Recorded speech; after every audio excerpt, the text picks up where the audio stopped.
वालेकुम।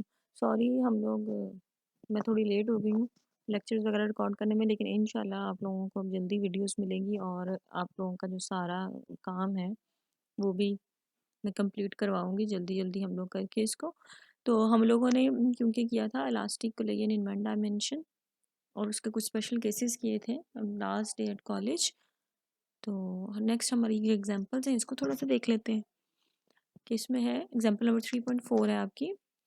A 70 kg, a 70 gram ball collide with another ball of mass 140 grams.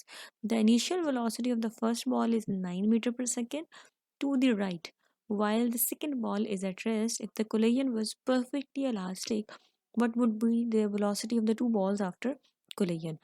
कि अब यहाँ पर देखें उन्होंने दो मैसेज दिए हैं, एक का मैस कम है और एक का मैस है ज़्यादा।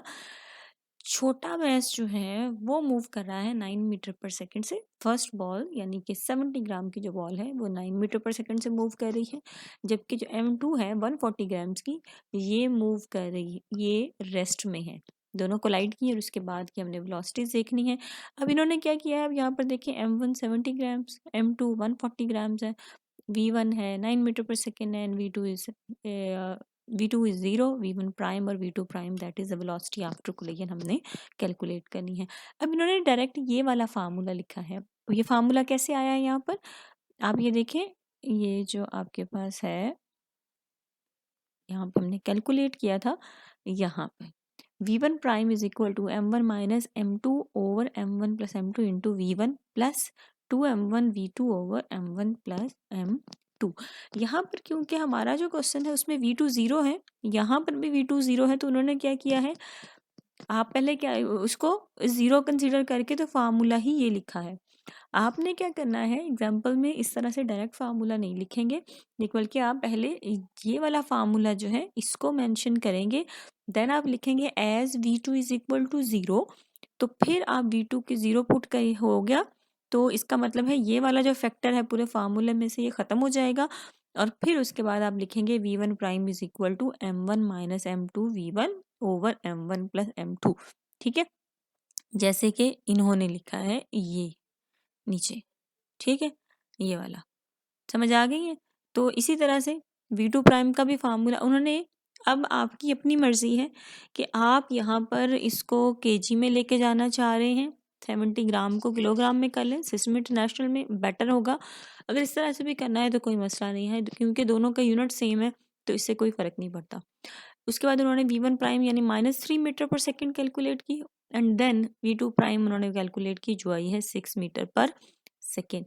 कि इसमें क्या हुआ है कि जो छोटी बॉल है उसने अपनी जो 9 मीटर पर सेकेंड से आ रही थी, यहाँ पर देखिए उसकी थी वेलोसिटी 9 मीटर पर सेकेंड, उसने अपनी वेलोसिटी का 6 मीटर पर सेकेंड ट्रांसफ़र कर दिया और बाकी के साथ वो रिक्वाइल हो गई है, अपनी डायरेक्शन उसकी रिवर्स हो गई है, जिस डायरेक्शन में आई थी, जिधर से आई थी उसी की तरफ दोबारा मुड़ गई है। ठीक है, उसके बाद नेक्स्ट वाली एग्जांपल है, गोल्फ बॉल है 100 ग्राम्स की, is moving to the right with velocity 20 metre per second, head on collision with an 8 kg steel ball initially at rest. ठीक है, अब आप यहाँ पर देखें, पहले था दोनों ग्राम्स में 70 ग्राम्स 140 ग्राम्स, हमने चेंज नहीं किया था, लेकिन यहाँ पर एक बॉल ग्राम्स में दिया गया है एक का मैस और दूसरी का दिया गया है केजी में।